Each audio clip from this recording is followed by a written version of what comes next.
Kembali lagi di Cerita Cinta Channel. Jangan lupa like, comment, and subscribe ya. Terima kasih. Ibra sudah rapi dengan sweternya berwarna biru dongker dan jeans berwarna hitam.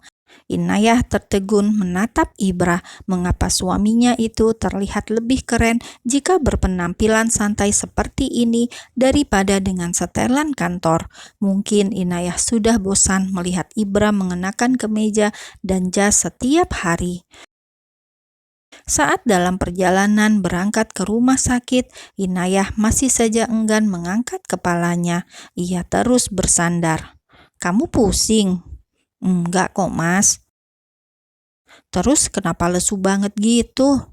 "Nggak tahu, rasanya males aja." "Sehabis dari rumah sakit, kita jalan-jalan ya." Mendengar itu, Inayah seperti mendapatkan kembali energinya. "Beneran, Mas, jalan kemana kita?" Girangnya tak bisa ia sembunyikan. "Seperti yang kamu bilang tadi malam." Ibra tersenyum, begitu juga dengan Inayah. Ibra baru paham, ternyata mudah sekali membangkitkan semangat Inayah. Jadi laki-laki, terlebih setelah menjadi suami, memang harus lebih peka karena wanita penuh teka-teki, lebih sering menggunakan ekspresi wajah dan bahasa tubuh untuk mengungkapkan sesuatu daripada mengutarakan kata-kata. Tujuan utama mereka hari ini selesai setelah mendengar penjelasan dokter bahwa janin yang ada di dalam kandungan Inayah baik dan sehat. Mereka sangat bersyukur. Di dalam perjalanan kembali dari rumah sakit, Inayah terus memandangi foto hasil USG janinnya yang saat ini masih berusia 15 minggu. "Mas, kira-kira dia cewek apa cowok ya?" Sambil terus menatap makhluk mungil di dalam foto itu. "Kalau cowok pasti ganteng seperti ayahnya, dan kalau cewek pasti cantik seperti bundanya," jawab Ibra. Lelaki itu pun tersenyum menyaksikan raut wajah istrinya yang terlihat begitu bahagia. Mereka sudah tiba di bioskop. Inayah menentukan pilihan film yang akan mereka tonton. "Jangan horor, kamu lagi hamil, nggak baik nonton film begituan," titah Ibra saat Inayah memilih film bergenre horor untuk mereka saksikan. "Nggak apa-apa, Mas, aku nggak takut kok." "Aku nggak bilang kamu takut, tapi itu nggak baik buat mental ibu hamil." Mereka terus berdebat hingga akhirnya genre action menjadi kesepakatan keduanya. Inayah mengalah setelah Ibra setengah mengancam jika ia tetap memilih film horor, maka rencana hari ini dibatalkan semuanya dan lebih baik pulang saja. "Bilang aja kamu takut, Mas, nonton film horor." Saat berjalan masuk menuju studio, mereka bergandengan tangan. "Apa kamu bilang? Aku takut." Ibra tertawa kecil mendengar ucapan istrinya yang terdengar mengejek itu. "Iya, ngaku aja dari tadi kalau kamu takut. Beres kan?" Ibra tidak menjawab lagi, membuat Inayah semakin yakin bahwa lelaki ini memang tidak sanggup untuk menyaksikan film horor. 2 jam berlalu. Keluar dari studio, Inayah menagih janji Ibra selanjutnya, yaitu jalan-jalan di taman sambil makan es krim. "Ayolah, Mas, jadi kan?" Iya, tapi sebentar aja ya." "Iya, Mas." Berjalan kaki di taman kota, menikmati angin malam seumur hidupnya, baru ini Ibra melakukan hal yang menurutnya tidak penting dan buang-buang waktu. Tapi apapun akan ia lakukan demi kebahagiaan ibu hamil yang banyak maunya ini. Apalagi sepanjang perjalanan, Inayah tidak mau digandeng. Ia ingin merasakan kebebasan. Saat berjalan, langkah Inayah lebih cepat dari Ibra. Lelaki itu hanya menggeleng melihat tingkah istrinya seperti anak kecil. Terlebih saat menikmati es krim yang berada di tangannya. Terlihat sangat lucu. Sesekali Inayah berbalik menghadap ke belakang untuk memastikan apakah Ibra masih ada di belakangnya atau diam-diam meninggalkannya. "Kenapa? Kamu takut aku tinggalin?" tanya Ibra saat Inayah kembali berbalik.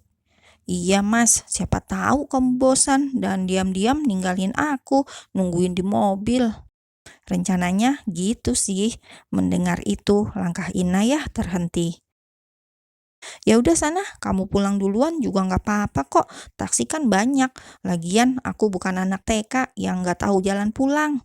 Inayah melambaikan tangannya, kembali berbalik dan berjalan lurus. Langkahnya ia percepat agar Ibra jauh lebih tertinggal.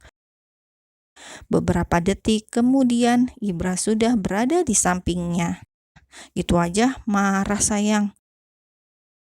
"Siapa yang marah? Yuk kita pulang," jawab Inayah sambil melingkarkan tangannya di lengan Ibra. Ia tersenyum. Akhirnya selesai juga kegiatan yang menurutnya tak penting ini. Dari kejauhan, ada yang sedang menatap mereka dari dalam mobil sambil tersenyum tipis. Dasar pasangan konyol. Akhirnya Ibra mengalah ketika Mama Diana bersikeras untuk mempertahankan gaun yang sudah ia pilihkan untuk Inayah. Setelah perdebatan panjang karena menurutnya gaun yang akan dikenakan untuk resepsi pernikahan Ridwan Yasmin malam ini terlalu pendek. Seusai maghrib, mereka sekeluarga berangkat ke hotel di mana acara resepsi diselenggarakan. Ibra memilih untuk membawa mobilnya sendiri. Selama perjalanan, ia tidak bisa benar-benar fokus menyetir karena pandangannya tertuju pada lutut dan paha istrinya yang sedikit terlihat karena gaun yang menurutnya kurang bahan itu. "Aku gak rela kamu diliatin orang." Lagi-lagi entah sudah berapa kali Ibra mengatakan itu sejak sore tadi. "Gak bakal ada yang berani lihat mas kalau kamunya galak gitu." Pandangan Ibra lurus ke depan, sementara Inayah sibuk bercermin untuk memastikan penampilannya tidak memalukan. "Itu juga warna lipstiknya ada yang lain gak?" Inayah menghela nafas jika suaminya sudah seperti ini. "Mas, biasanya aku juga pakai warna ini, kamu gak pernah protes." Inayah meletakkan tangannya di pipi Ibra. "Kalau di rumah dan cuma aku yang lihat ya gak apa-apa, tapi ini kan..." "Ya udah, ini aku hapus, aku ganti warnanya." Untunglah Inayah membawa beberapa stok lipstik dan lip tint di dalam tasnya. Lip tint berwarna peach adalah pilihannya. Menurutnya ini sudah sangat pantas, warna yang lembut dan tidak mencolok. Kilau lampu yang memancarkan setiap sudut gedung menambah kesan mewah pada pesta pernikahan yang sedang berlangsung malam ini. Ridwan dan Yasmin terlihat sangat bahagia. Bak Pangeran dan Putri, mereka sama-sama tampan dan cantik. Sejak turun dari mobil, tangan kiri Ibra tidak terlepas dari pinggang istrinya, mencengkram erat seolah wanita itu adalah tawanannya yang akan melarikan diri. "Mas, lepasin." "Enggak, aku mau ketemu Ririn dan Mawar." "Boleh." "Jangan, kamu gak boleh kemana-mana, tetap di sampingku." Inayah mengerucutkan bibirnya mendengarnya. Jika nada bicara suaminya sudah seperti itu, artinya lelaki itu tidak mau ada bantahan. Dengan rasa terpaksa, Inayah harus tetap mendampingi Ibra kemanapun ia pergi, bertemu beberapa kolega bisnis dan teman-teman sekolahnya. Obrolan yang membosankan bagi Inayah, pandangannya masih tertuju pada Ririn, Mawar, dan teman-teman seangkatan mereka yang lainnya sedang asik bercengkrama. Sesekali mereka tertawa. Sungguh Inayah ingin sekali bergabung di sana, namun apalah daya, mas suami yang posesif tidak mengizinkannya melangkah kemanapun. Teman-temanku, Ririn, Mawar, Dea, Alfa, dan Arif, kalian lagi ngomongin apa? Sumpah, pingin banget gabung di sana. Bergumam dalam hati dan berdecak kesal. Ibra masih asik berbincang dengan teman-teman sekolahnya. Dari kejauhan, Joseph melihat mereka dan segera menghampiri untuk ikut bergabung. Hei pengantin lama, makin mesra aja nih. Kehadiran Joseph membuat Ibra semakin mengeratkan tangannya pada pinggang Inayah. "Jo, lo kapan lagi? Satu persatu dari kita udah melepas masa lajang." Dengan nada mengejek, Ibra mengatakan itu. "Hah, gua gampang lah, masih asik melajang." "Ya gampang, bisa celup sana-sini," sahut Ibra. Lalu pandangannya tertuju pada istri sahabatnya itu. "Hai Inayah, makin cantik aja." Joseph sengaja memuji Inayah seperti itu karena ia tahu sudah pasti emosi Ibra akan terpancing. Inayah tersenyum, namun belum sempat ia menjawab. "Dia baik, sekarang lagi hamil anak gue." "Ya pasti hamil anak lo lah, kan lo suaminya." Pernyataan Ibra barusan membuat Joseph tertawa, niat pamer tapi malah terkesan konyol. "Sayang, kamu kalau mau gabung sama teman-teman kamu, sana silakan." Ibra berbisik, mata Inayah langsung berbinar mendengar itu. "Beneran boleh?" tanya Inayah sekali lagi. Ibra mengangguk. "Hati-hati jalannya." Inayah segera berjalan pelan menuju arah di mana teman-temannya berada. Menurut Ibra, untuk sementara istrinya akan lebih aman berada di sana daripada di sini karena ada si pemain berbahaya, yaitu Joseph. "Ya ampun, Ina, kamu makin cantik," seru Mawar kegirangan saat menyadari Inayah semakin mendekat.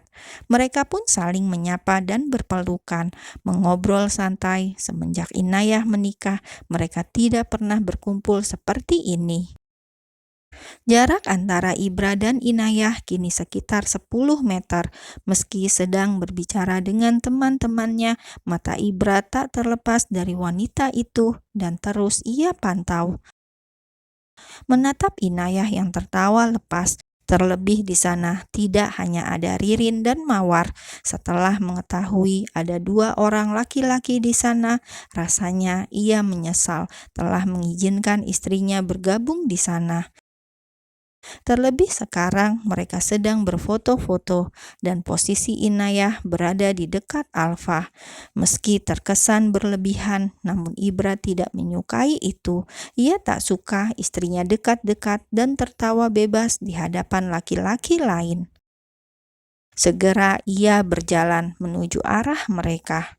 "Sayang, udah, ayo kita temui pengantin," sambil menadahkan tangannya agar istrinya menyambut, mirip adegan pangeran yang sedang menjemput putrinya.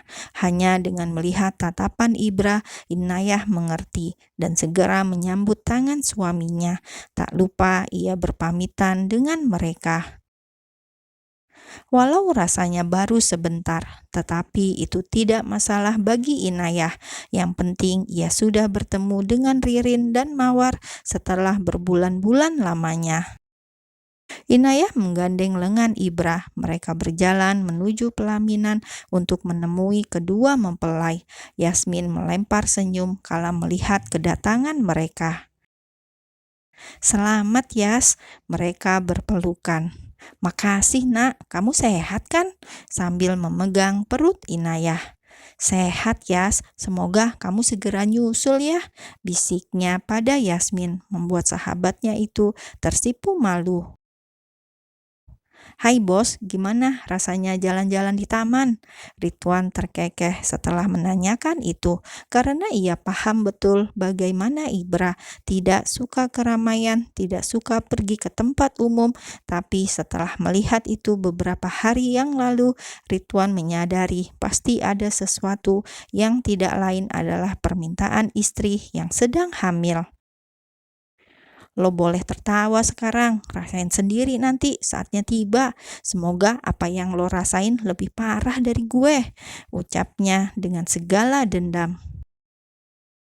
Ridwan kembali tertawa mendengar itu, terlebih wajah Ibra yang terlihat kesal. "Udah jadi kewajiban suami buat nurutin semua permintaan istri," Ridwan menjawab seolah sudah lebih berpengalaman dari Ibra. Iya, terserah lo sekarang mau ngomong apa. Yang jelas lo bakalan rasain nanti apa yang gua rasa. Setelah selesai dengan obrolan tak penting itu, mereka berpamitan. Terlebih jam sudah menunjukkan pukul 10 malam. Acara pun hampir berakhir. Saat berjalan menuju pintu keluar, "Sayang, kamu mau pulang atau nginap di sini?" "Ya pulang, Mas. Emang ngapain nginap di hotel segala?" "Siapa tahu kamu mau mengenang malam pertama kita." Tangan Inayah yang melingkar di pinggang Ibrah mengambil tindakan cubitan kecil hingga membuat lelaki itu meringis kesakitan. "Itu emang maunya kamu ya, Mas?" "Awalnya memang maunya aku, tapi lama-kelamaan kamu yang ketagihan."